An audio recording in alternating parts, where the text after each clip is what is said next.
Hi, everyone, and welcome to the Resident Rulebreakers. I'm Kayla, And I'm Camille. and today's podcast, we are going to be talking about episode 209, The Dance, which was the mid-season finale of season 2. It originally aired on November 26, 2018, so it's been about 3 years. Not about this episode. We all know this episode as the episode that Devon got married in. Or didn't get married. But like the whole spiel about Jenna Hunt's character, like the whole I know she got into a car accident, but the whole the lab was like a fake lab, and they were doing the investors meetings or whatever. So I totally forgot about all of that. This episode was written by Holden Jones and Andrew Chapman. It was also directed by Rob Korn, who directs a lot of the Resident, including the 501 episode, the season premiere coming up very shortly. Rob's going to be directing that as well. Amy confirmed that with a photo of him holding one of the twins that plays Gigi in a BTS photo. So Rob will be directing 5-1, which there's no official press releases for 5-1. Like Fox hasn't released anything what I call official. So also there's some big news this week. Oh, Emily VanCamp. There's two big things about Emily VanCamp. She was pregnant. Now she had a baby. We don't have a date. We have nothing. But the fact is, she was in fact pregnant while they were filming the show, which they hid very well. I did. Her character was pregnant. They just they just made her mixed pregnancy more advanced than Emily. So they added There's people on the show that have said, because people were pointing out that Matt said she was using a prosthetic and all that stuff when they first started filming. Well, they were using it to make it look like she was more advanced into her pregnancy than she really was. So it was showing much early on. Surprise, Emily had a baby girl with her husband Josh, and her name is Iris. And then also this week, the news came out that Emily has decided to leave the Resident. Yeah. And this kind of blew like a tsunami through the fandom. Okay. There was Deadline and TV Line, who I consider legitimate entertainment sites because their sources are pretty legit. Their information is pretty good. Legitimate sites, and they both posted it simultaneously from each other within minutes. But Amy tweeted, she tweeted like the information in the article was written badly and is poor journalism, which I do agree with, but because they didn't really have any true way of saying why or how or what, just that Emily left. And it was a lot of hearsay and like the way the article was written. I heard so-and-so from so-and-so. Yeah, exactly. Like, what is this, tabloid? And but the way Amy was saying it was the way that it happened is not right in the article. So take all that with a grain of salt. I'll take that because I trust what she's trying to say. But the fact is, the information is legitimate that she left the show. Yeah. So the fact is, the reason why the promos that we have, and it shows Conrad opening the door with Gigi in his arms talking to two police officers. Yeah, but got all of us freaking out. Yeah, and within hours, the news that Emily had left came out. So there's a lot of speculation on what they're going to do with Nick. Honestly, if you're in the Facebook group, you've already seen what I've said about it. Camille has a Facebook fan, so I can't say anything. Yeah, she can't say anything. But I just don't think it's right and are in character of Nick to be an absent mother and wife. So if they go that route and leave her alive, it's not in her character. The show's going to take a hit. That's no lie. I would be very upset if they wrote in Nick as an absent parent. Yeah. It's just not in her character. So it'll be a hard season to watch. But the news is that the premiere is not about Nick. It's about Gigi. So yeah, but it's going to be about Nick because everyone's going to go, where's Nick? If it's about the baby, the baby's going to people are gonna be like, well, what happened to Nick? Where's her mother? You know what I mean? It's like it's not two separate entities here. You know what I mean? The official press release probably will be next week. We have a holiday weekend here in the United States. It'll probably be sometime later next week. So into our episode discussion. So 2-9, obviously Devon doesn't get married. Yeah, that's not a surprise. No, it's not. But from the pilot, they introduced Priya from the pilot. So they were together 3 years. In the episode, they said 3 years, 4 months or something like that. 23 episodes later, they're supposed to get married. Well, they don't, because Devon kissed Julian. Yeah, I mean, we had a feeling like early on the season that they had feelings for each other, and like his mom gave him the whole speech about like her own marriage, how it was arranged, how she had feelings for another guy. She dumped him to be the good daughter, and but all throughout the wedding, she thought she was thinking about the guy too or whatever. So she didn't want Devon to feel pressure to get married if he had feelings for another person. So in a way, I think that's admirable of his mom. Yeah, but I'm glad he took her advice, because that wouldn't have worked at all. When you marry someone, you should marry them because you love all of them, not part of them. So, and I am so like, let's just talk about Priya's dress. Her like whole that sari is beautiful. That whoever the designer was, that was the Yuli Colette Hufke and her wife. But yeah, they were the designers for the first 2.5 seasons of The Resident. But when Georgia passed anti-LGBTQ laws, they quit the show so that because they were like, I'm not going to work in a state that doesn't support me, kind of thing. Yeah, so I understood. But yeah, they're the ones who designed that dress. It's absolutely gorgeous, but it looks heavy. Oh, just the dress looks heavy, and then you add all the jewelry she had on. I know. I don't know how her nose survived. Do you see how huge that nose ring is? Mm-hmm. I'm like, that's a huge ass nose ring right there.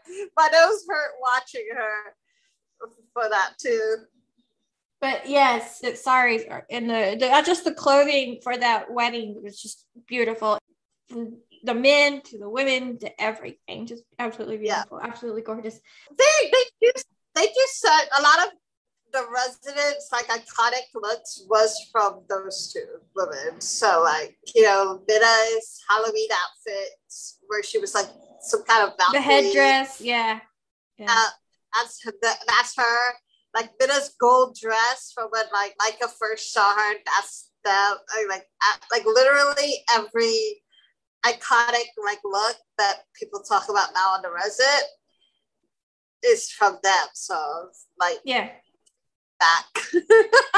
Yes, yeah, absolutely. But like Priya and Devon, like I don't think either one of them were in the wrong in their little last argument they had. Like Priya's absolutely had every right to be pissed. Her wedding was ruined. This guy's not going to marry her. Okay, every right. But Devon had every right to cancel it because he can't. He wasn't in love with her. Yeah, he isn't in love with her anymore. So it is what it is. But Irving was his best man, which was awesome. But this is the last full episode where Bradley's alive. Yep. And I'm like, and he's Devon's groomsman. So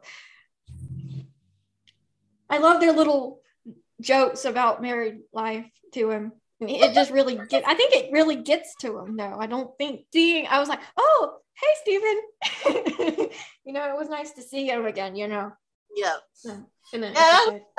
He really didn't do much on that episode. No, but he was Devon's groomsman. So for the wedding that never happened.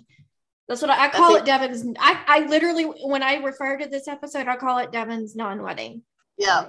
It's a question. If the wedding would have happened, do you think that?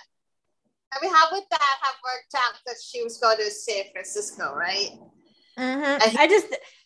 I don't. That has the makings of a disaster and a divorce happening within a year. Yeah, I would have said they would have gotten divorced by now too.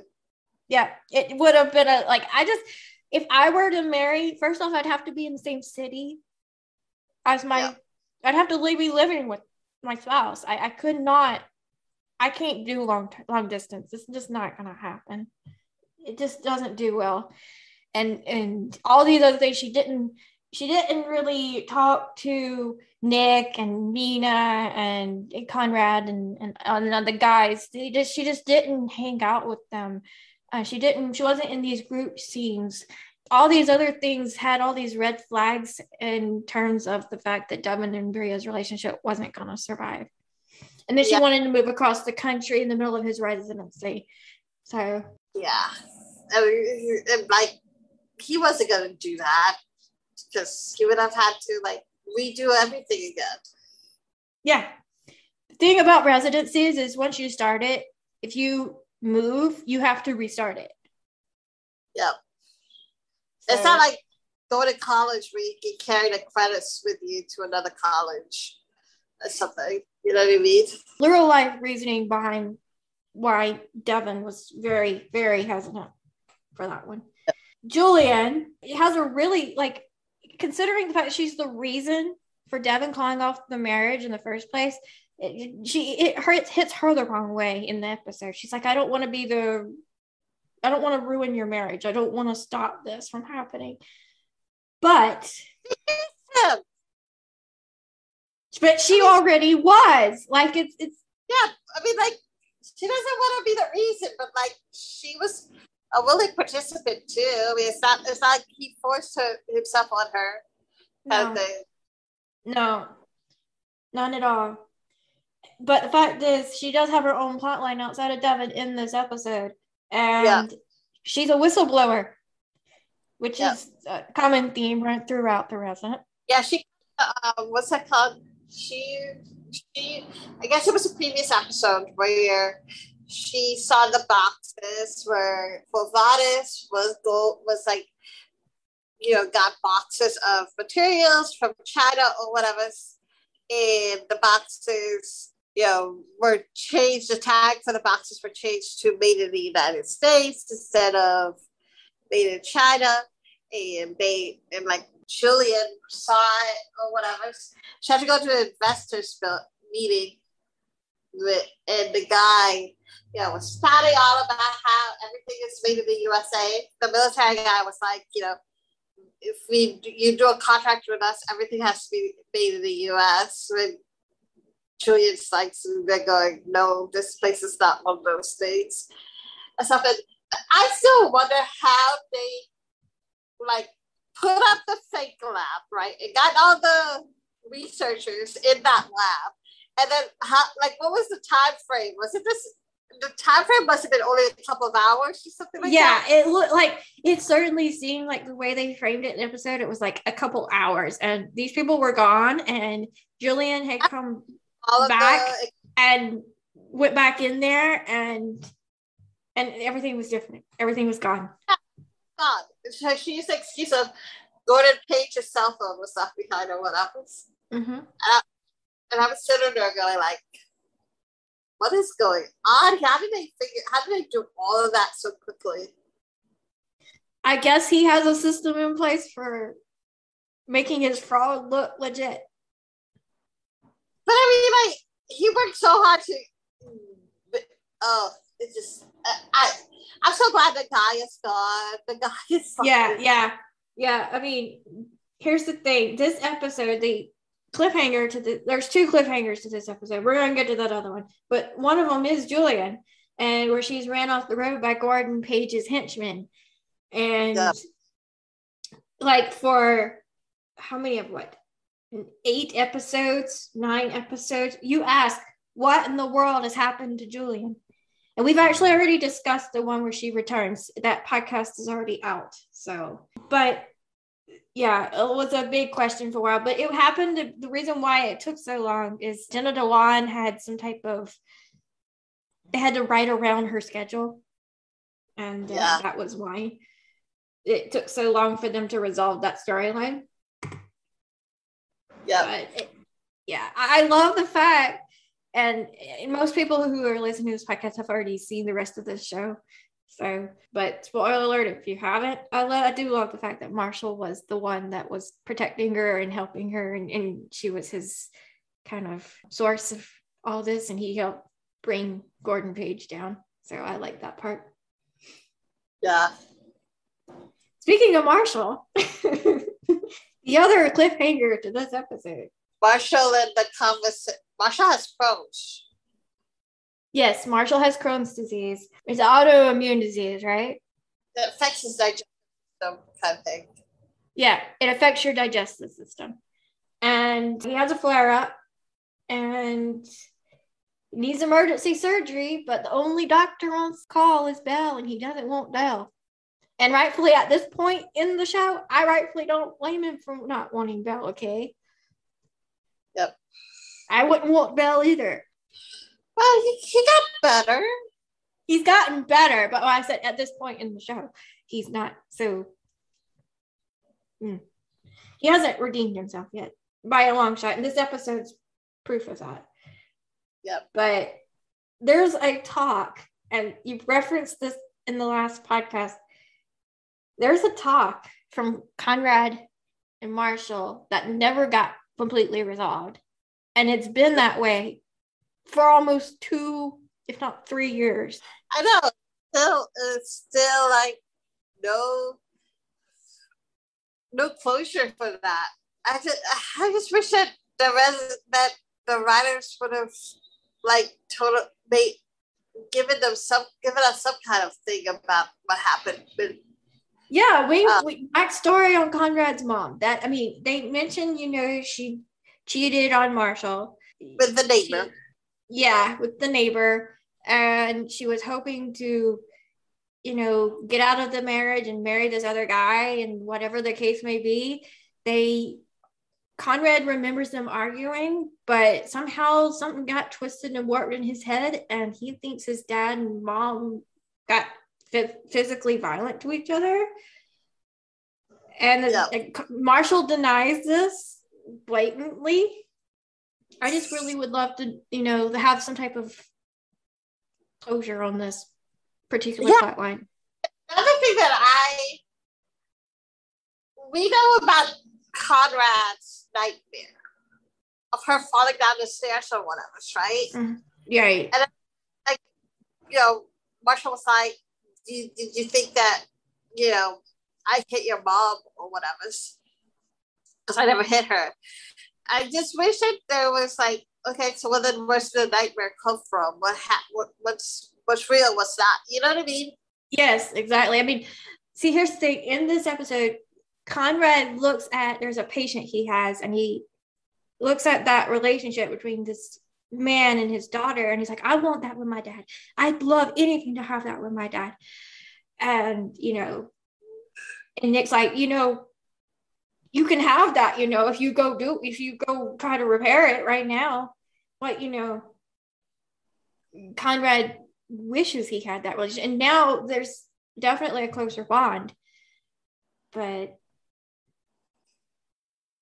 just, there's a lot of stuff that especially if, and I'm just going to bring this up, if there's, because Nick's no longer around, is Marshall going to be around a lot more? That's the other thing that I am curious about is how does Emily leaving the show affect the grandfather brigade? Because Corbin Benson plays her dad, right? Yes. There was even a reference in a TV line thing. They said, how would this affect Kyle? And they actually wrote that. There was a thing about the resident on there, and it was, if they kill off Nick, how would it affect her father? It literally said that. Yeah. So I'm just curious, is he not going to be on the show anymore either? I don't know. Because that's really bad, because if he's still alive, he's still the grandfather to this baby. Yeah. Just because your child's not around doesn't mean you don't do your grandkid. Yeah. Sorry, but well, down here. But that Kyle could come back off screen, to visit the grandkid. So because Kyle doesn't have to show. You know what I mean? You get what I'm saying? Yeah. I wonder how this will affect all that. Nick was the push to get Conrad and Marshall to talk, and the fact is, they could still find a way to get this storyline resolved in some form or some fashion. But there's literally minor background on Conrad's mother, and that's a major part of his life, was her passing away and the divorce and everything. That affected him. So there needs to be more, I guess, background on that. I don't know. So that would help resolve this storyline. Yep. The old man, I've kind of brought him up already. This man comes in, he's like 65, and he's in really good physical health for being 65. Kind of reminds me of my dad. But he has a heart murmur. And so AJ and Mina go and do this run-of-the-mill surgery. It's pretty normal, pretty standard surgery. In record time, so they can get Devon's wedding, quote unquote. Yeah. But this man, he travels to Nicaragua to do charity work, and he helps raise his grandkid, and But yeah, this daughter and father, that kind of reminds me of me and my dad. So the whole thing is so cute. I mean, did you see the son? The son is in there looking like all dapper, got his bow tie and suspenders and everything. I'm like, they're so cute. Yeah, it's because he's been partially raised by his grandpa, and kids pick up on things. But yeah, it's really, really cute, really cute. And I love how Conrad and AJ really, reacted to them, and especially Conrad. It was like it brought up things for him, so, which I think was the point. It was supposed to bring up that for Conrad to get him to be pushed to try to reconcile with his dad. This episode brings up not really a first hand to the free clinic, but it's the first time you see it physically, because that's where Marshall had his actual flare up. He was where he collapsed, was in the free clinic. But Mina and Nick are trying to get Belle to agree to it, because they're not following the law on how to keep their nonprofit status at this point. So the clinic kind of helped that, which is why I really wish, even though Chastain's public now, that they still had some form of a free clinic thing, because it really is beneficial for people who are uninsured. It would still help the community big time, even though Chastain's now a public hospital. It's everything. Free clinic's still a good thing. I like that storyline, just not the fact that they had to ruin it with Alec. That's all. And of course, they brought in Micah. There are a lot of things that they brought into this episode. It had a lot in it but they brought in Micah, and Mina makes all these comments about how she doesn't like marriage and all this stuff. It's really ironic, considering a couple episodes later he proposes to her. Yeah, it's gonna be fun. I am just, with this episode, I'm just like, there's so much to talk about. I'm just glad that it's been 3 years. There are some things that still aren't resolved with it, but I am glad that this is wrapped up for season 2, and it made you happy for the next episode or whatever. Because when the whole car accident thing at the end of the episode, where you're is she alive? Is she dead? That kind of thing. That's definition of cliffhanger. That makes it. Yeah, that is. Well, like I said, there's 2 cliffhangers in this episode: Marshall and the car wreck. But yeah, like I'm sitting here, if I were Micah at that point of hearing those comments come out of my girlfriend, I would have gone and ran in the other direction so far and so fast you couldn't have seen straight, because that was my clue that she's not in this for the long haul. Yep. Mina makes a point throughout the whole episode. She hates weddings. She hates marriage. She doesn't see the point in it. Blah, blah, blah, blah, blah. She changed, obviously. But the point is, she's very much a downplayer in this whole entire episode about this whole entire thing. But the fact is, I think part of it was the fact that Mina realized that Devon wasn't into this relationship anyway. So, yeah, I'm excited. I'm just like happy to. It's but I did not like Priya. This episode has a guest spot by our favorite incompetent assistant, Grayson. This episode, when I saw Redette pop up, I was like, oh my God, he's in this episode. This is only his second appearance on the show ever. Well, that was funny though, because he was talking about Belle's lawyer, and he was like, your lawyer is a sleaze bag. I could like hook you up with my lawyer. Yeah, I agree. Yeah, your lawyer is sleazy. And then he was talking about some type of lab company, and they all has initials, and Belle's like, they all have initials. Yep. I just love their scenes, and you know, you hear Redette talk about it, and you hear Bruce talk about it, and you're like, yeah, there's a reason why the scenes worked so well, and it was just, they're both amazing actors, and I miss Grayson. This episode made me miss him, and I would love to see Redette back, but even if he was like Kit's assistant, I would be okay with that. That has potential comic proportions there. Kit and Grayson, come on. Yeah. Speaking of Belle, this is old school Belle, in my opinion, because he's being blackmailed by Hunter and with the sex tape. And so he's trying so hard to have that swept under the rug, to let it go away, because it's going to ruin his image, ruin the image of the hospital, that he's stuck with this murderous doctor.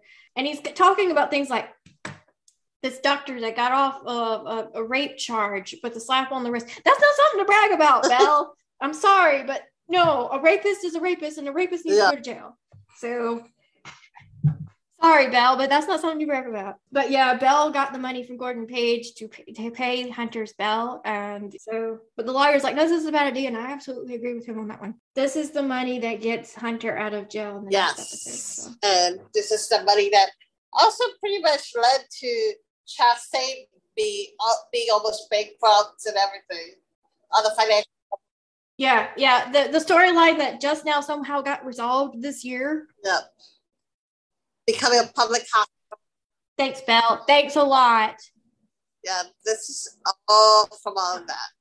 Yep, this is that scenario. But the Belle of this episode has not gone through much development at this point, and is not the Belle we know and love today. And Bruce plays it so well, you know? I know. But he's so nice. He's like the total opposite of Belle. Well, I think that's all the topic. There's a lot in this episode for a fact that it was a mid-season finale. This is our last podcast of our season 4 of podcasts. Next week, there will be no podcast because we didn't get any confirmation out of Fox that we have an interview of any form. So we're just going to go and have an off week. Yep. So, yeah, which was the plan originally. So, but we didn't hear back, so no podcast next week, because we need a break before we start going through week after week of podcasts here. So season 5 of Resident Rulebreakers will start on September 20th, the day before season 5 of The Resident premieres. I know it's confusing, but that's the way it is. So 5th season of the podcast will follow the 5th season of the show. Yep. It's going to be fun. Yes. No more confusion. Upcoming September 20th, which will be our next podcast, we're going to talk about all the news surrounding the 5th season, Emily stuff, promos, episode titles, plots, the whole 9 yards. All that stuff will be dropped into one podcast to prepare you for the new season. Yeah. So let's just put it like that. So a rundown of everything we've talked about. September 27th, we will be talking about 501. So, and then we go into October. October will have 4 podcasts. So every week that month we'll have. We'll be back. In other words, we'll be back to like our regular stuff. Yeah. October 4th is 502. October 11th is 503. October 18th is 504. And October 25th will be 505. Yep. So our Patreon. We have a Patreon account that helps fund things for the podcast, mainly our hosting and stuff for that. The hosting is a yearly fee, but it really helps not take money out of my pocket because I have bills to pay. But it's patreon.com/the Resident Podcast. And I've dropped the amount of money you can pledge to get certain things. So, and then for the month of September, if you become our Patreon patron, no matter how much you pledge, whether it be $1 or whatever, you get a sticker with our logo on it. The promo ends on the 20th, which is the day before the premiere. So you do it by on the 20th by 11:59 p.m. East Coast time, then you get a sticker. And our current patrons will get the sticker then too. Just letting y'all know, you get a sticker if you become our Patreon patron. There's cool stuff on there. There's sneak peeks of the graphics I make for the podcast covers. The podcast releases hours before it goes anywhere else. I'm going to try to do some BTS stuff this year. It's a lot, especially considering I still work full time, but I'm going to try. But there's that. So patreon.com/the Resident Podcast. Yep. It's help support us, please. Yes. And that sticker is pretty cool. It really is. You can just, put it on your car or something. I don't know. I host another podcast that is about Hallmark movies called Hallmark Heartbeats. I have 2 interviews, and I have another one lined up for the following week. In other words, it will be like really, really busy. I have this will be like a whole lot of interviews coming up. I think I have like 6 interviews over the next 2 months. And then Kayla's going to be joining me there for at least. Yes, the week of the premiere of The Resident. So the week of the 21st of September, I will be on there with her. There's a movie coming out with Corbin Burnson, who plays Cal Nevin on The Resident. So there's all that. You want to support that. What is it? Hallmark Heartbeats. buymeacoffee.com/HmarkHeartbeats. So just go buy me a $5 coffee. At Hallmark Heartbeats on Instagram. So then, of course, how to contact us. We have our email, which is the Resident Rulebreakers @gmail.com. We have our Facebook page, which is the Resident Rulebreakers Podcast. We have our Facebook group, which is the Resident Fox Fans. And if it hasn't broken 12,000 people, it was closed the last time I looked. So there's that for the Resident Fox Fans. Yay. But yeah, and if you're wondering, if you're in that group, you're probably wondering why Camille's not around. She's been Facebook banned temporarily, but I'm around. We have Brittany, and you'll have Amy in the group. So we're around. And so there's that. But if you're not in the group, answer the questions. And I do mean answer them. Like if I see something generic or something like that, I know you probably haven't watched The Resident before, and I will decline you. At least I know I will. Like if it's just generic, like whatever, what's your favorite scene or whatever. But I know if you just say like something, if it's very specific, I'll let you in. It lets me know you've watched the show. Instagram @the Resident Podcast. And of course, Camille has @the Resident on Fox Fans on Instagram. And then I have @KBCountry37.